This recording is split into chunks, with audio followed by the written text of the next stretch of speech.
Première assemblée générale, enfin, des fois on a des mobilisations, des rentrées sociales de merde. Bah là au moins on a une rentrée sociale, on me dit que c'est pas assez fort. Donc on me dit qu'il faut que je gueule. Ok Lucien. Donc on a au moins une rentrée sociale en tout cas intéressante. Voilà, un peu comme tout le monde, pendant les vacances, quand l'appel du 10 septembre, on bloque tout est tombé, ben, on s'est tous un peu regardés en chien de faïence, en tout cas beaucoup de syndicalistes, beaucoup de militants, en se disant bah, qu'est-ce qu'on fait, voilà, par rapport à ce plan d'austérité de 44 milliards qui concerne tout le monde. Enfin bon, je pense que j'ai pas besoin de vous convaincre là-dessus. Et c'est vrai qu'en tout cas, la Fédération Sudrail, on s'est dit bah c'était pas possible qu'on n'y soit pas. Voilà. Et à un moment donné, on arrête de tortiller du cul, on arrête de se trouver des excuses. Oui, effectivement, c'est un appel qui ne vient pas des organisations syndicales, et ben c'est pas grave. Ce n'est pas grave du tout. Cet appel était sain et je tiens à le remercier parce qu'aujourd'hui, alors je suis pas un roi de l'analyse, mais enfin c'est la première fois qu'on commence une mobilisation où le Premier ministre est déjà tombé quoi. Bon bah je me dis que c'est quand même sympa. Et en dehors de Bayrou, hein, on fout de ce personnage, voilà, c'est surtout son plan d'austérité. Voilà, bon, il est remplacé par quelqu'un d'autre, mais quand même, on le sait tous, quand t'as un plan d'austérité qui tombe comme ça, bon, c'est quand même compliqué de faire exactement le même. Donc je tiens quand même à dire, eh ben c'est quand même une première victoire.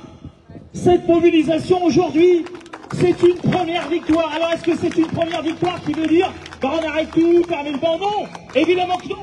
On peut se réjouir de la chute de ce gouvernement, de ce plan d'austérité, de cette purge sociale qui concernait tout le monde, les chômeurs, les jeunes, les retraités, le service public, parce qu'évidemment, en France, quand il manque de l'argent, c'est toujours vers elle-même, vers lequel on se tourne, c'est toujours vers le service public, c'est toujours parce qu'il y a des gens, ils ont dit, ah putain, j'ai une super idée, en pleine crise écologique, et ben si je fermais des lignes ferroviaires, franchement, il y en a, c'est quand même des champions. Il y a aussi des gens qui se disent, eh ben si je fermais des écoles, il y a des copines et des copains des hôpitaux, si encore je faisais des restrictions au niveau du service public hospitalier. Enfin, il y a un moment donné, alors que dans la société, il y a des gens qui se gavent. Oui, et là, il ne faut pas culpabiliser. Il y a des gens qui se gavent dans ce pays. Alors bon, moi, j'ai un peu bossé mon truc. J'ai regardé les actionnaires du CAC 40. Alors le CAC 40, hein, faut retenir 40, hein, c'est les 40 plus grandes sociétés. En fait, il y en a beaucoup plus que 40. Rien que les 40 plus grandes sociétés françaises du CAC 40 ont redistribué en 7 ans, pas en 20, pas en 40, 466 milliards en 7 ans. 466 milliards. Et après, ils arrivent et ils nous disent, les caisses sont vides, il n'y a pas d'argent.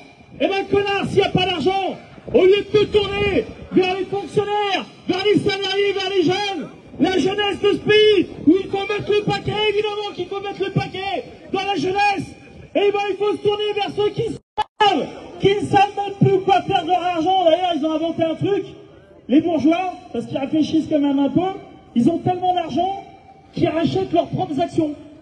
Ils disent, bon, on a tellement de milliards, on va racheter nos propres actions. Alors je me dis, mais pourquoi ils font ça?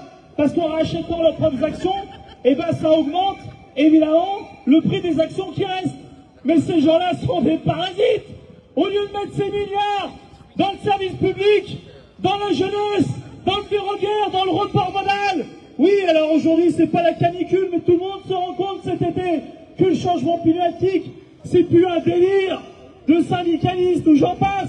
C'est une réalité. Il faudrait mettre le paquet dans le report modal. Parce que si on veut que les gens ils quittent leur bagnole, si on veut qu'il y ait moins de camions sur la route, eh ben on commence par pas fermer des lignes ferroviaires. On doit mettre le paquet dans le ferroviaire. Et aujourd'hui, c'est exactement l'inverse qu'il faut. Ils mettent le paquet dans le routier, ils mettent le paquet dans la route, ils mettent le paquet dans ce qui pollue dans ce pays, mais bordel de merde. Il y a un moment donné, évidemment qu'il est sain que la jeunesse, que les syndicalistes se réveillent et disent, eh ben ouais, connard, on bloque tout. Bah oui, ça te fait chier, bah oui, on bloque tout.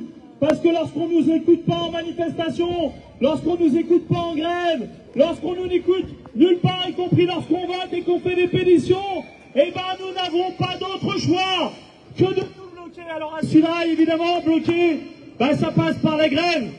Et je tiens à dire, évidemment, les actions de blocage, c'est bien. Évidemment, les actions coup de poing, nous on aime bien, c'est bien. Mais la question centrale de la grève, elle est importante. C'est évidemment bloquant l'économie par la grève. Et il n'y a pas besoin d'être cheminot pour faire grève. Tout le monde peut faire grève. Tous les salariés de ce pays peuvent faire grève. Et c'est par la grève qu'on bloquera tout avec des actions de soutien, avec des actions médiatiques évidemment, avec des assemblées générales évidemment. Mais la centralité de la grève, il ne faut pas qu'on perde là-dedans. Il ne faut pas qu'on perde cette idée dans la tête. Et je finirai là-dessus avant de laisser la parole évidemment à l'Assemblée Générale, à la gare de Lyon. La parole est ouverte. J'ai vu, il y a des copines de la CGT, des hôpitaux. Il y a des copains et des copines de Sud Énergie, pas de la territoriale, mais évidemment, des finances publiques, d'attaque. Voilà, j'ai évidemment en loupé plein, je vais me faire engueuler, désolé, par avance. Tout le monde peut prendre la parole. Après, on essaiera de faire un petit truc spécifique parce que vous avez vu le nombre de policiers qui sont autour de nous. Voilà, on va essayer de faire un truc gentil, mais quand même un petit truc. Voilà, on verra bien si ça marche ou si ça marche pas. Mais voilà, il faut quand même que je finisse là-dessus. Évidemment, Sudrail soutiendra toutes les mobilisations, on verra ce qu'il y aura. Mais dès aujourd'hui, ce qu'on peut vous dire, c'est que la fédération de Sudrail, en dehors de la fédération de Sudrail, les militants et militantes de Sudrail vont construire dans l'unité syndicale le 18 septembre. Le 18 septembre, il faut qu'il y ait une grève générale. Et ça ne veut pas dire qu'il n'y aura pas peut-être des trucs avant, et auxquels on appellera à y participer. Mais il faut, parce que la grève, et la grève générale auquel je crois, qui n'est pas qu'un slogan qui se construit, il faut construire cette grève générale. Il faut que tous les militants syndicalistes, et pas seulement les salariés, on aille voir nos structures syndicales. Et dès aujourd'hui, merci Yacine, qui me rappelle alors, et dès aujourd'hui, on met le paquet, matin, midi et soir, qu'on aille voir les collègues qui ont porté grève aujourd'hui, qu'on aille voir tous les salariés. Et effectivement, si le 18, c'est une vraie grève générale, c'est-à-dire pas qu'à la SNCF, partout, et ben là, la donne sera différente. Et là, on pourra enfin gagner sur les salaires, le service public, et enfin vivre en paix. Voilà. Merci camarades.